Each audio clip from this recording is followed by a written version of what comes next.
Artinya kembali dari segi makna bahasanya. Adapun daripada makna syariat, daripada makna syariatnya itu terkandung dalam 3 rukun. Masalah tentang taubat ya. Jadi taubat ini ada rukunnya. Kalau taubat daripada dosa yang bersangkutan lawan Allah Ta'ala itu ada 3 rukun. Tapi kalau dosa yang bersangkutan lawan makhluk, rukunnya ada 4. Nah, kalau rukun yang 3 itu adalah dosa yang berkaitan dengan Allah Ta'ala. Yang pertama menyesal. Yang kedua hampir menggawinya saat itu juga. Yang ketiga kada hendak lagi menggawinya, yaitu bila bersangkutan lawan Allah Ta'ala. Misalkan kita tertinggalkan, misalnya yang fardu, sembahyang fardu tertinggalkan, sembahyang maghrib misalnya tertinggalkan. Nah itu dipenuhi yang 3 tadi, ditambah pulang kadanya sekedar namitna itu aja. Teman bila sambil nang fardu nang tertinggal wajib diqadha. Sembahyang tertinggal wajib diqadha. Apalagi nang seharian kada sing sembahyangan wajib diqadha.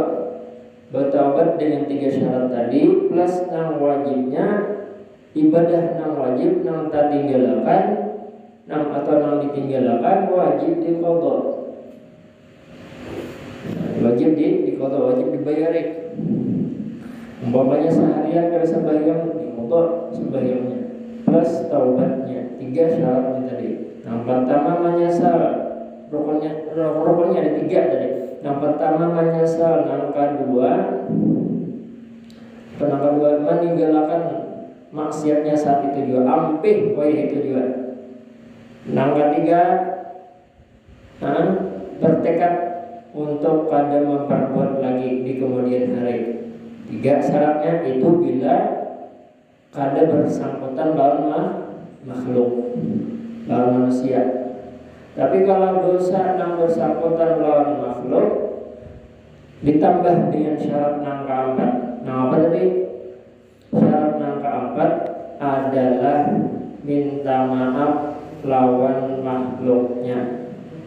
Minta maaf lawan manusianya. Seumpama ada tak ambil hak orang, tak ambil duit orang, tak angkat tanah orang, boleh kakak? Bila tak angkat tanah orang, boleh kakak? Bila kada boleh kakak, biar jumpang ruat bersambahyang, biar minta ampun sabar malam kada hilang dosanya. Nah, ini bila dosa lawan makhluk pada diampuni oleh Allah Ta'ala bila masih ada sangkut lawan makhluk. Kada diterima taubatnya seseorang apabila bila kada minta ampun lawan makhluk yang diambil haknya. Umpama tak ambil duit orang, boleh kakak? Kamu tak ambil tak ambil tanah orang, boleh kakak? Tak ambil laki orang, boleh kan? Ini nang dosa nang paling ngalih taubatnya adalah taubat dari dosa yang berkaitan dengan makhluk alih benar. Karena bila orangnya kada aku memaafkan labar kita menganunya labar. Memang ada lah amalan yang maringan saya kita ambil hak orang lalu kita ini kada tahu nang orangnya yang kita ambil haknya ini nang mana. Ada amalannya membaca astagfirullah li walil mu'minin wal mu'minat. Tapi itu meringankan saja, bukan menghapus siksanya di akhirat kan, tapi itu meringankan saja. Misalnya bahari adalah atau juga mencuntan bahari dan siapa-siapa kan juga rumah siapa kan mencuntan macam-macam tak.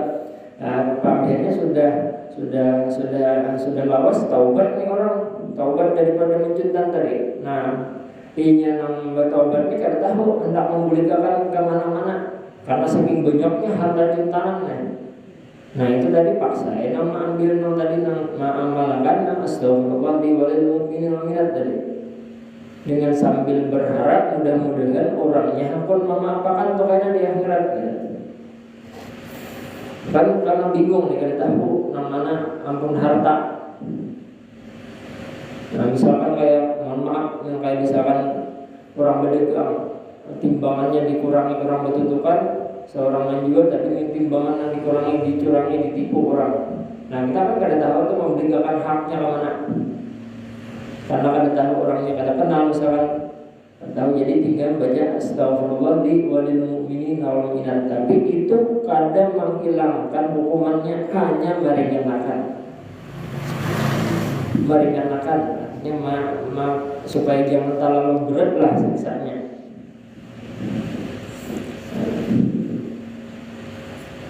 Istighfar astagfirullah li walil mu'minin wal mu'minat, astagfirullah li walil mu'minin wal mu'minat. Itu sampai yang paling kada sampai sekali itu astagfirullah li walil mu'minin wal mu'minat. Tujuannya supaya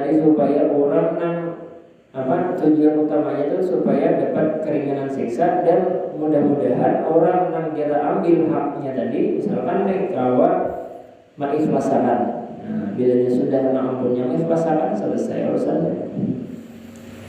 Ada kegampangan bila dosa lawan urusan makhluknya, ya Allah malih benar kita taubatnya. Malih benar taubatnya. Makanya mengambil ampun orang atau mengambil duit orang, mencintai duit orang, menyambati orang, memandirakan aib orang. Mendirakan aib orangnya, aib orang kada boleh dipandirakan aib seorang yang juga. Kita ini memandirakan aib kita tuh jangan juga. Memandirakan aib orang kada boleh, memandirakan aib seorang kada boleh juga. Kada boleh misalkan bahari itulah benar tagawi berpacaran misalnya zaman sekolah tak. Wah ini apa maksudnya? Bahari itu nang lagi berpacaran bahari itu jangan dikisahkan lagi. Ingat tanda taubat kita diterima adalah kita tuh pada hakun mengisahkan dosa kita bahari. Tapi kalau masih kata mengisahkan, itu berarti tandanya taubat itu belum jujur, belum diterima lagi oleh Allah Taala. Ini baru menyambat bini mantan pacarnya. Berarti baru berpacaran dengan bini disambat. Itu tuh berarti mungkin mengisahkan keaiban seorang bahari. Seorang dari maksud berpacaran disambat pulang itu disambat pulang bini sebagai mantan pacar ya. Makanya itu seluruhnya haram. Jadi jangan disebut bini atau laki itu dengan sebutan mantan pacar. Kalaupun bahari suah berpacaran kalau bisa dikisahkan, kalau bisa disambat bini mantan pacar. Kalaupun bahari pernah berpacaran udah kalau bisa dikisahkan lagi itu tutup buku. Tidak bisa berkisah. Karena taubat itu orang yang bujur taubat ini menutup keaibannya, dan menutup keaiban orang lain. Bujur orang taubat nih, orang taubat itu kan menyesal itu kan mungkin mengisahkan bahari-bahari. Bila masih mengisahkan dengan bangga mengisahkan itu berarti kada menyesal, berarti belum bertaubat itu, belum bertaubat gitu. masih ada dosa pada di awalnya. Waliyahzubillah. Adapun jika ada dosanya itu meninggalkan umpama fardu sembahyang, maka wajib atasnya mengqadha.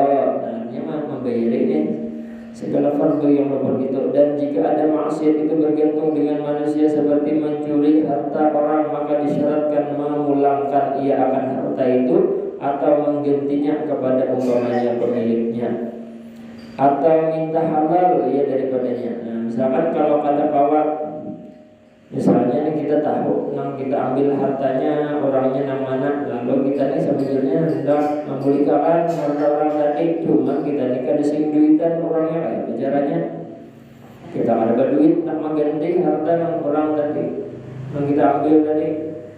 Maka kalau memang ada duit, maka minta halal lawan orang tadi, artinya minta diridhoakan, minta diikhlaskan.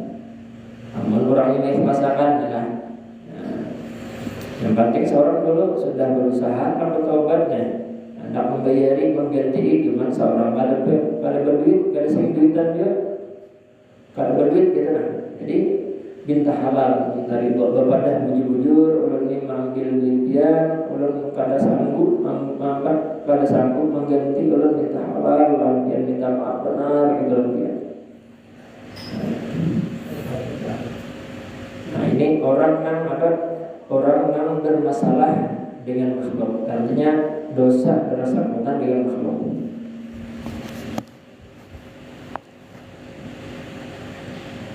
Dan setengah daripada syarat taubat itu ketiadaan sampai ruh kepada huluk. Nah ini syarat pada taubat adalah syarat taubat itu jangan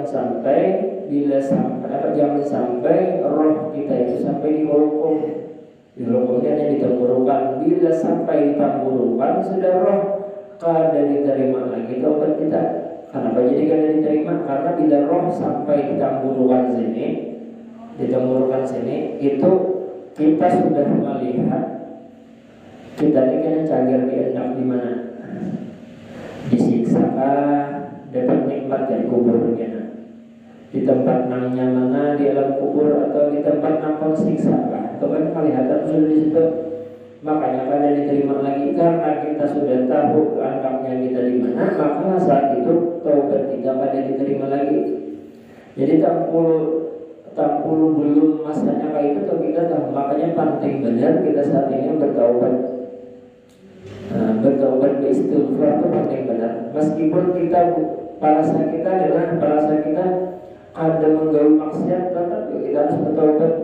Kenapa jadi kayak itu? Karena walaupun kita merasa ada bermaksiat dan Allah Taala, kita kada tahu. Kada tahu bujur. Kita kada tahu maksiat. Kita tahu, jadi penting juga tetap kita harus bertobat meskipun perasa kita kada terganggu maksiat. Penting juga istighfar saben hari. Istighfar paling kada 70 kali sehari. Istighfarnya makin banyak makin bagus. Ini istighfar ini sifatnya dingin. Bila kita istighfar itu hawanya dingin, lain kayak orang berzikir. Kalau zikir itu makin banyak makin panas hawanya kita. Ini ada ada manfaat masing-masing, ada khasiat masing-masing biasa. Bila orang beramalan bila istighfar itu hawanya dingin, bila berzikir itu kadang hawanya panas. Makanya kalau orang berzikir itu jangan banyak-banyak, apalagi Tuhan. Tuhan itu bagus baca istighfar banyak. Nah, akan jadi Tuhan aja pengenaan dong gitu juga. Kalau baca zikir bagus saja, cuman jangan terlalu banyak.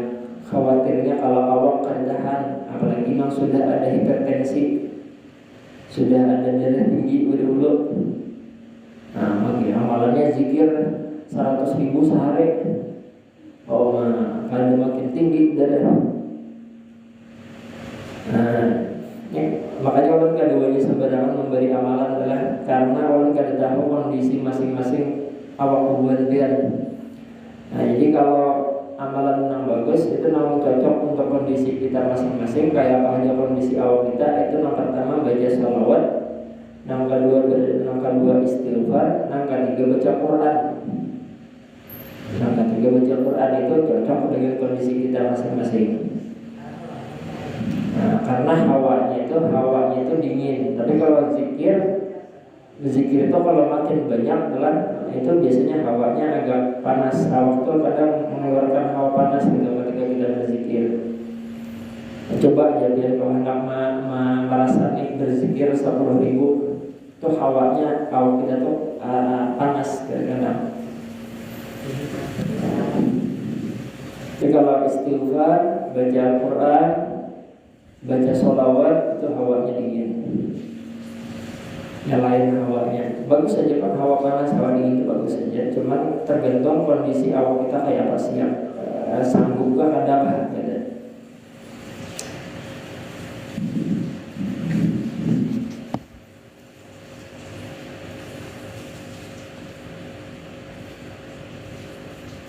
Dan ketika ada naik matahari dari sebelah barat. Nah, syarat berikutnya apa? Jangan sampai bertaubat itu di saat matahari sudah terbit dari sebelah barat.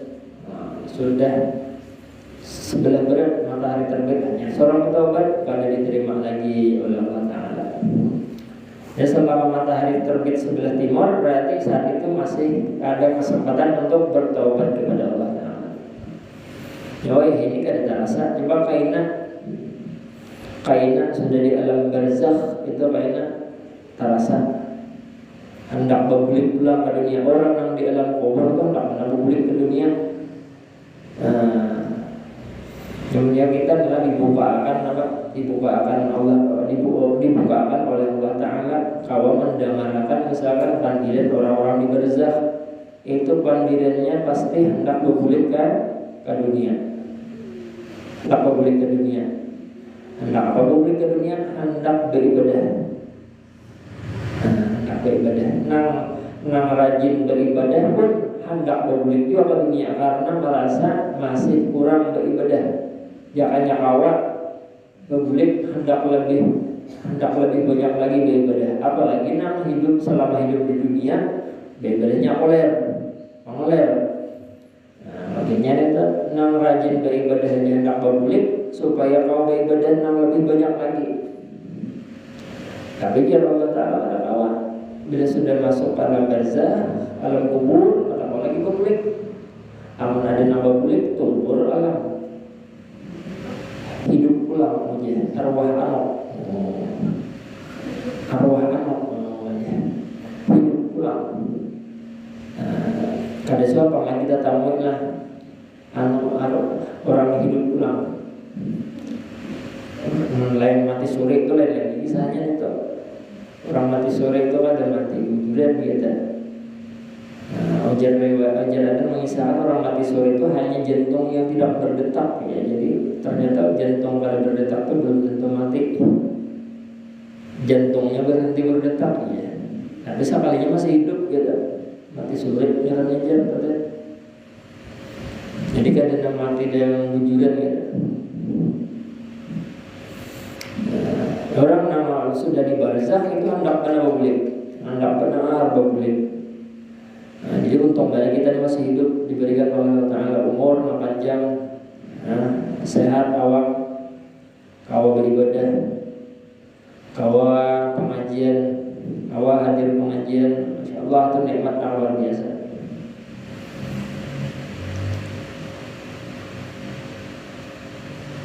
Dan apabila sempurna segala syarat dan rukun taubat, apabila tadi terpenuhi syarat dan rukun taubat tadi ada 4, rukun taubat itu ada 3 bila bersangkutan dengan Allah Ta'ala, bila bersangkutan melawan makhluk itu ada 4 dan terpenuhi syaratnya tadi ada 2. Yang pertama syaratnya masih roh tadi belum sampai di tenggorokan. Yang kedua syaratnya matahari masih terbit dari sebelah timur. Bila matahari sudah terbit sebelah barat berarti kadang awal lagi bertaubat. Bila macam itu terpenuhi syarat dan rukunnya, maka taubatnya pasti diterima oleh Allah Subhanahu wa Ta'ala. Bila terpenuhi syarat dan rukun. Cuma kita ini kan tahu terpenuhi syaratnya atau kadakah, atau syarat dan rukunnya ini terpenuhi kadakah taubat kita. Makanya bila karena kita kada tahu taubat kita diterima atau kada, makanya di sini dianjurkan untuk berdoa walladzi berdoanya Allahumma taqabbal taubati, Allahumma taqabbal taubati, ya Allah terimalah taubatku. Amalnya kan paham kalau bisa bahasa Arab kan apa bahasa Indonesia berdoa Allahumma taqabbal taubati, ya Allah terimalah taubat ulun, terimalah taubat ulun ya Allah. Kalau Bapak tapi bila berdoa boleh aja pakai bahasa Arab kah, bahasa Indonesia kan, asal di luar sembahyang tadinya. Bila di luar sembahyang, pas di luar sembahyang apa kita berdoa nambah pembawin, misalkan kada hafal doa nang bahasa Arab berapa ya, pakai bahasa Banjar berapa. Ya Allah Taala Maha mengerti, Maha paham, Maha mengetahui. Jadi Allah taqabbal taubati, ya Allah terimalah taubat ulun. Inilah orang adalah ujar orang ujar bagus kami bahari orang itu jar bila orang baik, ciri orang baik. Ini mudah-mudahan ada ciri di awak kita nih. Ciri orang yang baik itu jar adalah orang yang merancak menangis karena dosa yang dikerjakannya. Jadi orang itu rancak menangisi diri, merasa diri ini banyak berdosa. Nah itu orang yang baik itu.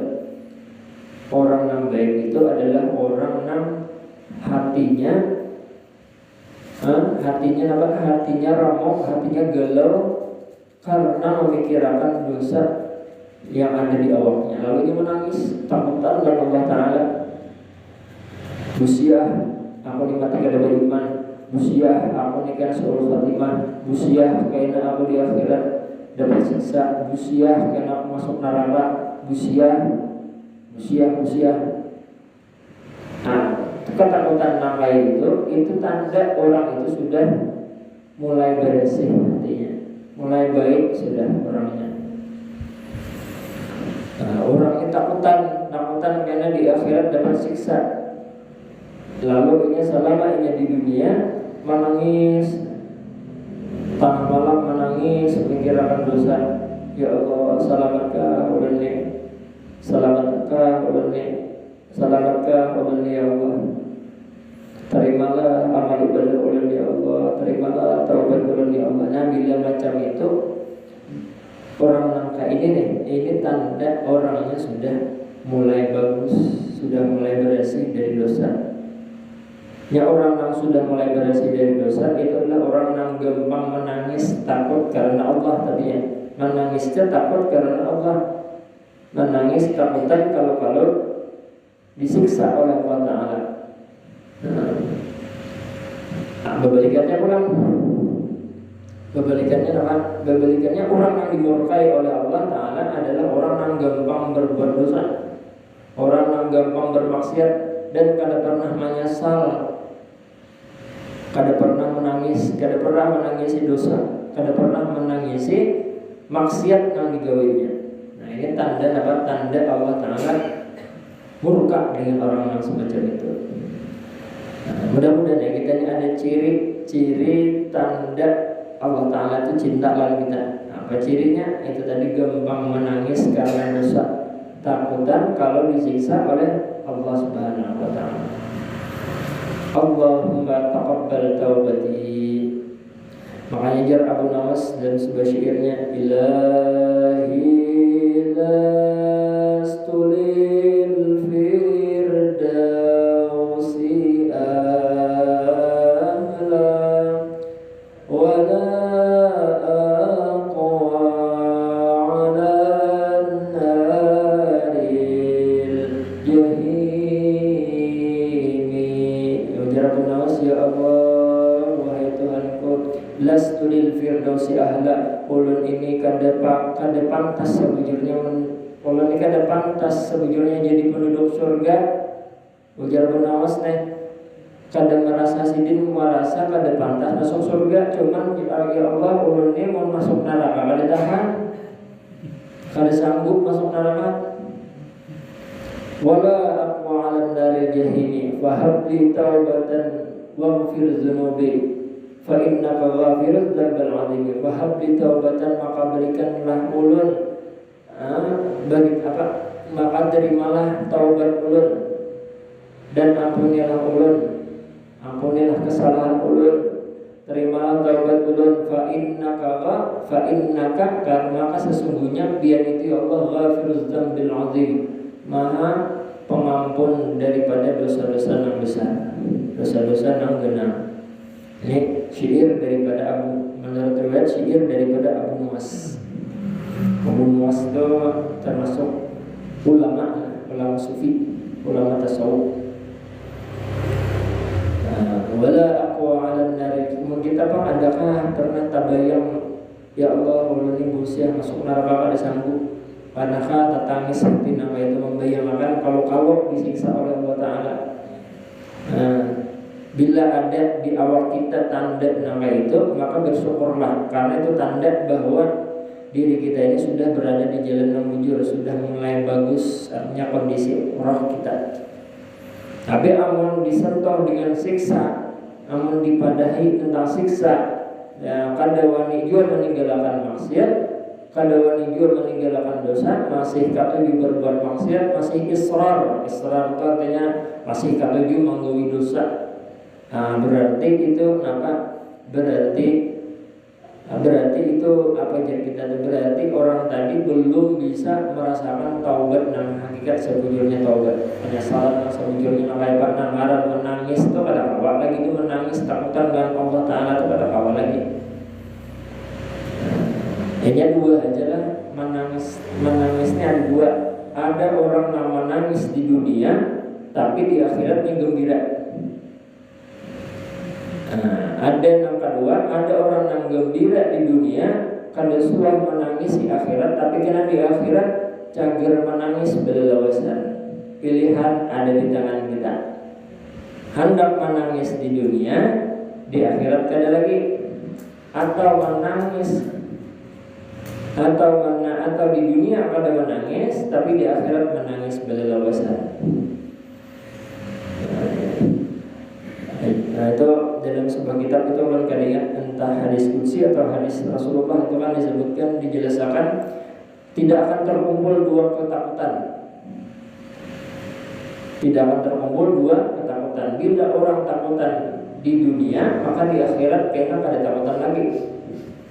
Tapi bila di dunia kada takutan, maka di akhirat cager takutan. Itu pasti sudah, maka di akhirat takutan.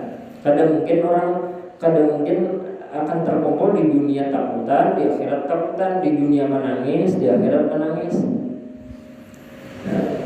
Jadi umumnya kita sudah sabar sudah kawan merasakan bisa menangisi dosa-dosa kita di dunia, karena di akhirat kada menangis lagi. Tapi bila orang di dunia kada pernah menangisi dosanya, di akhirat kayaknya menangis karena dosanya. Karena dosanya. Ya, kita ini belajar tasawuf, belajar akhlak ini adalah belajar lawan diri kita, belajar memperbaiki diri kita masing-masing. Ada belajar hendak mengoreksi hidup orang, hendak menilai orang, kada. Bila kita belajar tasawuf tapi masih katuju mengurusi kehidupan orang, katuju menilai orang lain, nah itu belum jujur lagi kita. Yang kita belajar tasawuf itu adalah belajar ke diri kita. Makanya ujar hadis kalau ada salah, man arafa nafsahu faqad arafa rabbah. Man arafa nafsahu faqad arafa rabbah. Barang siapa yang mengenal dirinya, maka dia akan kenal dengan Tuhannya. Jadi berarti belajar tasawuf itu belajar tentang ke diri kita. Belajar ke diri kita, menyelami diri kita, memperbaiki diri kita. Berakhlak dan perbaiki diri kita. Kayak apa diri kita ini supaya jangan sampai ada penyakit hati, supaya diri kita ini bujur menjalani hidup. Ini tasawuf. Jadi kada perlu kita menilai orang, apalagi sampai memandir orang. Bila kita katuju memandir orang, itu tandanya berarti diri kita punya penyakit sombong, punya penyakit ria, punya penyakit ujub. Itu bila kita masih katuju memandir keaiban orang, memandir mengisahkan tentang orang lain. Jadi bila kita memandir orang lain, berarti diri kita tuh merasa lebih harap pada orang. Bila merasa diri harap pada orang, tandanya sombong. Jadi belajar tasawuf itu belajar ke memahami diri kita. Nah, ini bertasawuf ya. Lain lagi fikih itu lain lagi kan. Lain kalau fikih itu syariatnya. Kalau fikih itu zahirnya, nampaknya, tapi kalau tasawuf ini urusan batinnya. Sama pada syariat. Nah, tasawuf dan fikih itu sama syariat, sama aturan. Tapi kalau tasawuf andapnya gesan batin, kalau fikih andapnya gesan zahir.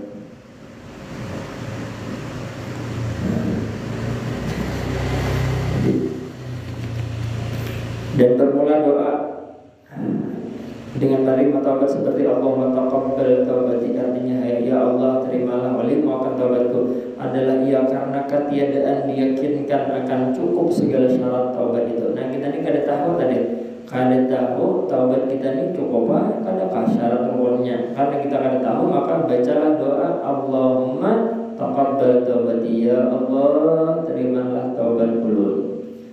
Inilah perkataan Abu Hasan Asy'ari dan berkata Imam Al-Haramain dan Al-Qadhi bahwasanya diterima taubat dia dengan zon juga, dengan prasangka juga. Dan bermula khilaf itu pada taubat orang Islam. Adapun taubat orang kafir dan orang yang masuk Islam, maka diterimakan dia dengan putus, dengan dalil yang putus, artinya dengan dalil yang pasti, dengan qat'i, dengan ittifaq ulama. Karena firman Allah Ta'ala, qul lil ladzina kafaru iyantahu yughfar lakum ma salaf. Ini kasusnya adalah orang yang hanya ke Islam, orang yang masuk Islam. Nah selama inya sebelum masuk Islam itu mungkin pernah tagawi dosa dan sebagainya, tapi inya masuk Islam lalu yang bertobat, maka itu tobatnya pasti diterima oleh Allah Ta'ala. Itu pasti diterima oleh Allah Ta'ala asal terpenuhi tadi syarat rukunnya tadi. Bila membahari, bila orang tobat Islam, maka dosa-dosanya membahari dihilangkan, dihapus oleh, dimaafkan ya, dosa-dosanya membahari. Dosa-dosanya selama inya kafir, selama inya berada di agama yang asalnya lalu nya Islam, maka dosa-dosanya nambah hari dimaafkan.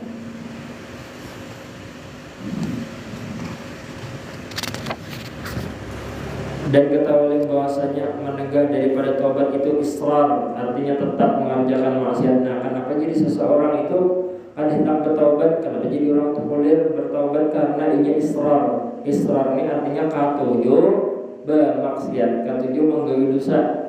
Nah, bila orang katuju menggawe dosa, inya di hatinya pasti tertegah, tertahan daripada hendak bertaubat. Menggawe dosa nyaman karena sesuai dengan hawa nafsu. Kalau orang menggawe dosa itu nyaman karena sesuai dengan hawa nafsu. Bila masih katuju menggawe dosa, itu tertegah, tertahan daripada hendak bertaubat. Israr tadi, israr. Jadi israr ini bahayalah. Israr ini artinya mengakali maksiat. Mengakali maksiat itu misalnya apalah,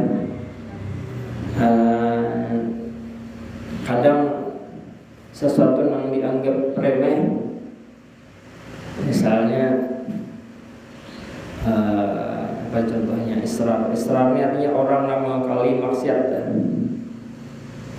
Misalnya mengambil barang kawan kada bepada, atau kan sabujurnya haram dah mengambil barang orang kada bepada. Itu kan kalau dibiasakan ambil barang lain. Kalau misalkan orangnya rela aja, ikhlas saja, atau kita meyakini bahwa orang itu misalkan ikhlas saja barang jadi ambil pada bapak, ini kita yakin, tapi ini kalau orang yang orang lain yang kita kada tahu ikhlas atau padanya, itu kalau hendak menginjam aja harus pada. Nah kalau itu jadi kebiasaan, walaupun kita hanya menginjam,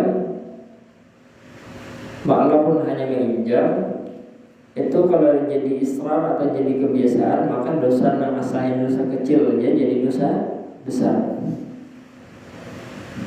Nah, jadi menginjam barang orang itu dilihat dulu orangnya, amunnya nang kebiasaan orangnya ikhlas saja, kada bapak kada ibadah kada.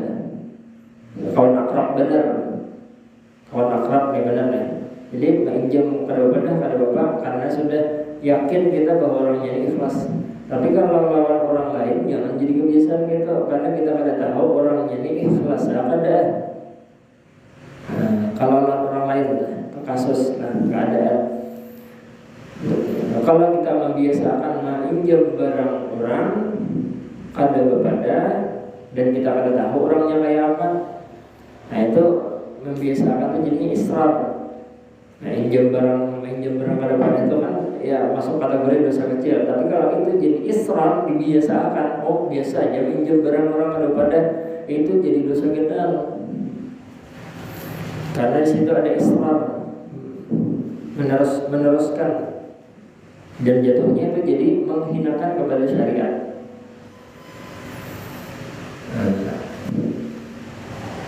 Jadi punya akrab lah orang, dan kita yakin misalkan maunya kita menginjam barangnya orangnya kada syarif, ikhlas saja lah bapak ya kada pada. Nah kalau bapak, tapi kalau orangnya kita kada tahu, ini ikhlas kada akrab benar, misalkan kita dalam seorang lalu kita hendak menginjam kada ibadah, itu jatuhnya jadi dosa maksiat jadinya. Nah itu termasuk perbuatan menipu. Nah lain kalau misalkan lawan kawan akrab benar atau lawan tetangga akrab benar, apalagi sampai tetangganya menyambat, misalkan amun hendak menginjam ini kada apa-apa, kada usah bepada gennya. Nah itu berarti aman sudah. Nah aman sudah. Tapi kalau kada sambat ke itu, kada tahu dah. Atau kita yakin aja, misalkan kita yakin aja orangnya cager mengikhlaskan aja apa, kada bepada aja. Tapi ini kada sebenarnya orang sama kayak itu. Nah, kita kada tahu orangnya nih kayak apa, penyarikan ada. Siapa nyarikan? Tampaknya kita minjem barangnya, siapa tampaknya, misalnya itu. Nah, jadi minjem barang, apalagi mencuntan, dalam minjem ini masuk dosa, apalagi mencuntan. Nah, artinya tetap mengerjakan maksiat dan adalah sebab bagi israr itu 5 perkara. Sebab kenapa jadi seseorang itu masih menggawi dosa itu ada 5 perkara. Yang pertama, bahwasanya siksa yang dijanjikan itu bertangguh dan tabiat manusia itu bermudah-mudah ia dengan barang yang tiada tunai. Maka obatnya bahwa berpikir supaya mengetahui ia akan bahwasanya tiap-tiap barang yang akan datang itu hampir ia dan yang jauh itu barang yang tiada datang seperti yang telah lalu. Dan bahwasanya mati itu lebih hampir ia kepada seseorang daripada tali sepatunya, dan tiada mengetahui ia adakah hari ini akhir umurnya. Itu termasuk termasuk orang yang ketujuh menggawe ketujuh bermaksiat ini kada langsung bertobat, itu adalah karena Allah Ta'ala ini karena yang pertama bahwa siksanya itu biasanya kada langsung. Ada misalkan jakanya jakanya kayak umat Nabi yang terdahulu kan. Kalau kada sembahyang, misalkan kada sembahyang subuh langsung dapat siksanya. Atau misalkan kada sembahyang subuh langsung ketahuan cirinya di awaknya. Kada sembahyang subuh ketahuan cirinya misalkan di awaknya bebau kan, itu bebau Jadi bila keluar rumah hakiman baru, oh pada sedang subuh besokan tadinya. Nah kata orang kan, tapi ini disiksa. Siapa siksanya? Ditangguhkan oleh Allah, ditangguhkan nih. Lu bayangkan kayak umat terdahulu itu bilanya bermaksiat langsung dapat azab. Tapi kalau umat Nabi Muhammad itu ketika bermaksiat kada langsung dapat siksa. Kenapa jadi kada langsung? Karena Allah Ta'ala mengharap orang ini taubat dulu. Allah Ta'ala menghadap nang bermaksiatnya taubat dulu. Jadi ditangguhkan, kalau ditangguhkan supaya orang ini sampai bertaubat. Cuma nang diberi kesempatan ini kita umuha. Nang diberi kesempatan ini kita umuha. Kada sadar-sadar. Diberi sudah oleh Allah kesempatan, kada hapun dia bertaubat.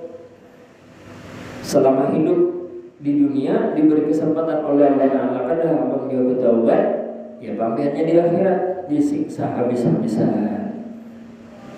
Nah, disiksa habis-habisan. Jadi mana masih dagawi maksiat, apakah diri kita dagawi maksiat? Tampul masih hidup, tampul masih ada di dunia, ini kesempatan. Karena di akhirat kada apa lagi? Kada apa lagi? Masuk alam barzakh, kada apa lagi berbulik ke dunia. Nah, kada apa lagi? Ini ada yang berbulik juga hidup pulang tumbur alam. Aja hidup pulang mati jadi itu sama aja. Jadi mun sudah alam barzakh kada apa lagi? Sudah masuk alam barzakh kada apa lagi? Jadi mengobati orang langsung mengobati supaya ampih maksudnya kayak apa? Jadi biar pengarang kita, maka obatnya adalah berpikir supaya sadar orang ini nangaran mati itu nyata, nangaran kematian itu nyata, dan itu bakti itu datangnya bakal jutaan. Ada beheber, jangan beheber, nyaman siap-siap janganlah. Jangan malaikat maut, Allah kena datang sebulan lagi, ya. Jaka nih. Memang kita akan tahu sekalinya datang bagus hutan. Malaikat maut ini datang bagus hutan. Malaikat maut ini datang bagus hutan bisa orang awam kayak kita. Tapi kalau orang-orang yang sudah rohaninya bagus, sudah rohnya bersih, orang yang dekat dengan Allah Ta'ala seperti para nabi dan rasul, para awliya as-salihin. Malaikat maut ini datang bebadah dulu, minta izin dulu lah, kayak Nabi Muhammad tuh kan. Malaikat maut ini datang izin dulu, ya Rasulullah, biar hendak mati wahai nikah boleh ke apa? Biar hendak mati wahai nikah atau kainak kan? Malaikat maut ini dia dapat Nabi kita, namun kita kata kawa cabut nyawa, wah ini timpang. Ya. Kata kawa hendak kainak. Tapi kalau Nabi ditawari oleh malaikat maut. Tapi Nabi memilih apa? Tapi Nabi memilih untuk menghadap Allah Ta'ala. Nah, maka dicabutlah roh Rasulullah SAW dengan penuh kelembutan. Jadi dia menurut riwayat kitab itu, walaupun malaikat itu mencabut roh Nabi dengan kelembutan, tetap sakit, itu terasa sakit. Nah, ujar namanya mencabut roh Nabi yang sing lembutan aja tetap sakit, tetap terasa sakitnya, apalagi mencabut roh kita kayaknya ya Allah. Sakitnya kada terkira. Memang sesakit-sakitnya kita dunia itu lebih sakit karena waktu dicabut roh oleh malaikat pencabut nyawa. Jadi amunnya orang yang didatangi oleh malaikat maut ini orang yang ahli maksiat dan ibu maksiat, wah dia sangat tukang datang nih menakutkan malaikat maut dengan tampang yang menakutkan. Tapi kalau orang yang orang yang kata juga ibadah, orang yang kata juga hadir pengajian, orang yang saban harinya sibuk dengan ibadah, kata juga menolongi orang, kata juga bantu orang, maka malaikat akan datang dengan muka yang manis. Mudah-mudahan kita masuk orang yang dilindungi malaikat maut karena waktu meninggal. Mudah-mudahan kita ini kaum bawa iman. Jadi kita tahu bang lah. Mati kita ini beriman kada senang dimana kada, cuman kita berharap barakat kita rajin beribadah, barakat kita ini beribadah diterima oleh Allah Ta'ala ibadah kita, mudah-mudahan kawan husnul khatimah. Al-Fatihah. dengan syariat Islam aman rahim kami iyyaka na'budu wa iyyaka nasta'in